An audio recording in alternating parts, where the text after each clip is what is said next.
benvenuti a questo nuovo appuntamento. Oggi parliamo di colesterolo. Cosa facciamo? Cosa diciamo? Il colesterolo è un grasso essenziale. Essenziale perché è essenziale per la nostra membrana delle nostre cellule, in quanto è fondamentale perché si inserisce tra i tuoi stati della membrana esterna, donando a queste cellule, a tutte le nostre cellule in realtà, una stabilità meccanica e una flessibilità. Soprattutto perché riesce a mantenere quei segnali messaggeri tra la parte interna della cellula e la parte esterna, ok? Allora, diciamo che senza colesterolo la vita non può avvenire, cioè la vita cellulare non c'è, senza colesterolo non c'è vita, per cui il colesterolo è la base di tutti gli ormoni, tantissimi ormoni, tra per esempio il cortisolo, il testosterone, fondamentale per l'uomo, gli estrogeni per la donna, il GH per la crescita dei tessuti, insomma tantissime funzioni ormonali sono basate appunto sulla percussione del colesterolo. Dobbiamo solo capire quando parliamo di colesterolo buono e colesterolo cattivo, non ha senso, in realtà il colesterolo non viaggia libero nel sangue come tante persone sono convinte ho il colesterolo alto nel sangue, ma si deve legare appunto a delle lipoproteine, le cosiddette HDL e LDL, ok? Tanti di voi conosceranno l'LDL come il colesterolo cattivo e le HDL, le cosiddette lipoproteine definite buone o colesterolo buono. Come dicevo prima, il colesterolo e i trigliceridi non possono viaggiare nel sangue liberamente, ma perché sono una struttura lipidica, no? Conseguentemente il sangue è formato da acqua, non può viaggiare, mentre il sangue è acquoso, per cui necessitano di queste macromolecole chiamate lipoproteine.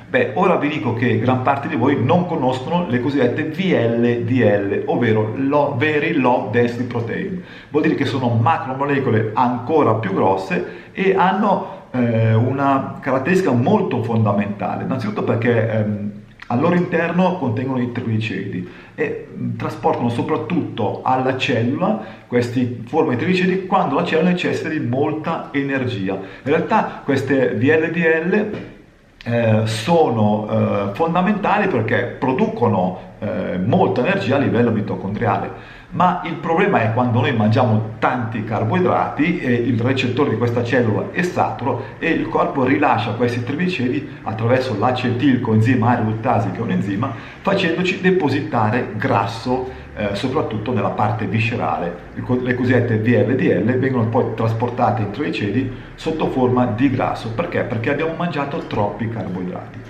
Per cui abbiamo visto che il compito delle VLDL è trasportare il grasso alle varie cellule che lo utilizzano ai fini energetici, per cui il loro contenuto di fosfolipidi e colesterolo rimane intatto fino a quando questi trigliceridi non sono stati distribuiti ai fini energetici. Per cui cosa ci fa presupporre? Che l'aumento di questi trigliceridi e colesterolo LDL è dovuto principalmente a alti livelli di insulina, per cui un alto o un numero eccessivo di LDL o colesterolo cattivo è considerato come precursore delle malattie cardiovascolari e questo è fondamentale, no? Perché la classe medica ci ha sempre detto attenzione di avere un HDL molto elevato, un colesterolo alla soglia, adesso misteriosamente siamo sui 200, abbiamo visto come negli ultimi 30 anni questa soglia è scesa da 300 a 200 e le LDL devono stare a livello del 100, ma in realtà le cose non stanno proprio così. Dobbiamo innanzitutto capire quale parte di LDL è pericoloso. Esiste in realtà, attraverso gli esami del sangue ematochimici, possiamo valutare le VLDL, ma soprattutto le LDL-OX. OX sta per ossidato. E sì, perché proprio sono quelle VLDL che lasciano trigliceridi e ossidano poi la parte di questo colesterolo cosiddetto a bassa densità che si ossida ed è pericoloso, producendo poi quelle che sono le placche arteriose, gli ateromi, no? Che sono molto pericolose per il nostro sistema cardiovascolare. Per cui abbiamo visto che fondamentalmente una dieta troppo ricca di carboidrati, per cui va a stimolare l'insulina che va a glicare, cioè a legare i legami proteici attraverso gli zuccheri e porta poi a occupare un recettore di glucosio, cioè abbiamo mangiato troppi zuccheri, non li abbiamo consumati, l'insulina fa sì che depositi questi trigliceridi sotto forma di LDL cattive, cioè ossidate. Detto questo, cosa dobbiamo fare? Beh, è un luogo comune che mangiare la carne, mangiare i formaggi, mangiare le uova abbiano un impatto notevole sulla nostra salute. Non è assolutamente vero. Ci sono tantissimi studi, tantissime ricerche che dimostrano esattamente il contrario. Specialmente negli ultimi 20 anni si è visto come per aumentare l'HDL, ovvero quello che voi chiamate il colesterolo buono, dobbiamo ingerire una fonte di proteine, ma soprattutto di grassi saturi di buona qualità, non grassi dalla maionese o da conservanti idrogenati e quant'altro, ma carne, pesce, omega 3. L'omega 3 ad esempio è un grasso fondamentale ricco di EPA e di H, la componente della fonte proteica di omega 3, soprattutto anche l'omega 3 li troviamo nell'olio di lino, nelle mandorle, ma da parte vegetale non viene poi trasformato in quello che è la parte più attiva, cioè ovvero gli alti livelli di EPA, di H. Qui mi rivolgo soprattutto ai vegetariani perché sono convinti che mangiando noci, mandorle riescono ad avere quantità sufficienti di omega 3. Questo non è vero. Omega 3 indica la struttura di questo acido grasso, ma soprattutto l'omega 3, la sua composizione è formata da EPA e di H. Per cui quando noi assumiamo un integratore di omega 3 dobbiamo assicurarci che il rapporto tra questi due acidi grassi sia almeno del 60% sulla capsula, per cui che sia 500 mg che sia 1 grammo, la capsula deve riportare in etichetta EPA di H con un valore rapportato ai milligrammi almeno del 60%. Abbiamo visto che quindi cosa fare? Beh, dato che il fegato che produce elevati livelli di colesterolo, e questo è dovuta a un'impennata dell'insulina, a una glicemia troppo elevata costantemente, il mio consiglio, qui parlo a persone che stanno bene, non soprattutto a persone che sono malate e sono curate farmacologicamente, ma purtroppo vedo tantissima ignoranza da parte di ignoranza sta perché ignorano quello che sono i meccanismi di comunicazione cellulare e di alimentazione, riducendo magari le cose fondamentali come le carni, come il pesce, come i formaggi, come sono le uova, che sono la base della vita, delle cellule, del nostro corpo.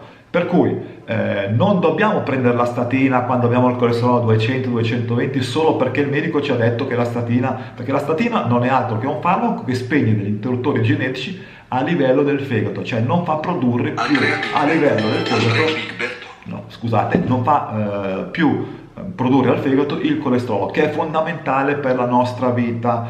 Senza colesterolo il fegato non può più produrre la bile, gli acidi della bile, che è fondamentale per emulsionare i grassi.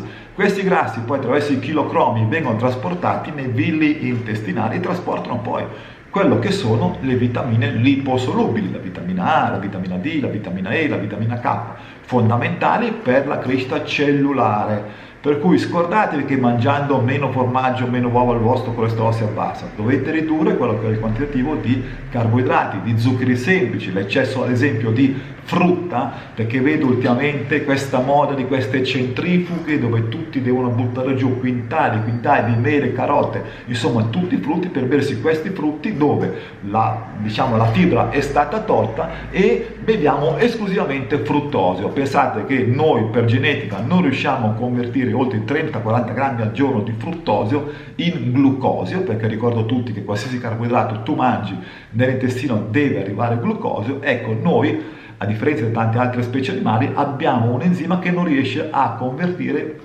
più di 30-40 grammi, a volte anche 50 grammi di fruttosio al giorno, portando poi quello che sono la candida come patologia derivata da tantissimi zuccheri non ossidati, portando come flatulenza, stanchezza, artrosi, artrite, sono tutti quei processi infiammatori dovuti alla glicazione, cioè un eccesso poi di fruttosio che si trasforma velocemente in trigliceridi, perché vorrei ricordare che il fruttosio è insulino indipendente, cioè non dipende dall'insulina, per cui ha un basso indice glicemico, ma viene metabolizzato immediatamente nel fegato sotto forma di trigliceride se non in quel momento è utilizzato. Per cui lo sportivo che fa tanta attività fisica potrà avvalersi di un quantitativo di frutta e fruttosio più elevato rispetto al sedentario. Mi rivolgo alla signora Maria o al signor Pino che sono sedentari e sono convinti che l'eccesso di frutta faccia bene. Beh, in questo caso la frutta fa bene perché contiene fibre, vitamine e minerali, ma purtroppo la nostra genetica ci dice che noi più di 30, 40, 50 grammi di fruttosio al giorno non possiamo assimilare e viene depositato poi attraverso il fegato sotto forma di trigliceridi e via via attraverso l'acetilcoenzima A produrremo elevati livelli di colesterolo. Ed ecco che poi la signora Maria va dal dottore e il dottore propina la cosiddetta statina. No, assolutamente no. La statina sono più gli effetti collaterali che produce. La statina è essenziale quando nelle persone obese ci sono pericoli di vita, di ateromi. Già attraverso una risonanza siamo riusciti a vedere quello che sono le chiusure delle carotidee, delle arterie carotidee. Ma non prendete la statina come il farmaco salvavita, ci sono altri mezzi, ok? Fate più movimento, cercate di consumare di più, far sì che il vostro fegato produce le VLDL e le deposita sotto forma di trigliceri come energia e non facciamo fare al nostro organismo il compito di trasformare questo eccesso di zuccheri, di carboidrati in grassi, perché dopo i problemi cominciano ad aumentare. Pensate che la statina, questo farmaco che è fondamentale, è un salvavita per tante persone, parliamo di persone ammalate, persone obese, ma viene prescritto, ahimè, a tantissime persone senza senso, questo è il mio parere, e con gli effetti che sono abbastanza nefasti. Uno di questo è la riduzione nel cuore di questo enzima che si chiama coenzima Q10, anche nel periosteo, perché questo enzima contiene anche nel tessuto osseo, lo riporta poi dopo circa 30-40 giorni che assumiamo questo farmaco, a volte anche a vita, lo porta a zero. Sapete qual è il risultato? Stanchezza cronica, dolori muscolari e a volte quando si va dal dottore gli diciamo che sentiamo stanchi, abbiamo questi dolori, siamo un po' affaticati, assonnati e la risposta del dottore: signora, è l'età, cosa vuole che sia, perda un po' di peso. In realtà poi scopriamo che semplicemente assumendo in tutte quelle persone che fanno uso di queste statine un integratore a base di coenzima Q10 riesce a risolvere il problema della stanchezza cronica e dei dolori muscolari, perché non facciamo altro che ridare al nostro corpo ciò che la statina ci ha sottratto magicamente, ok? Spero che questo video sia stato utile per tutti, mi raccomando iscrivetevi al mio canale su YouTube Pillole di Energia, attivate la campanellina e un bel like se vi è piaciuto questo video. Grazie a tutti.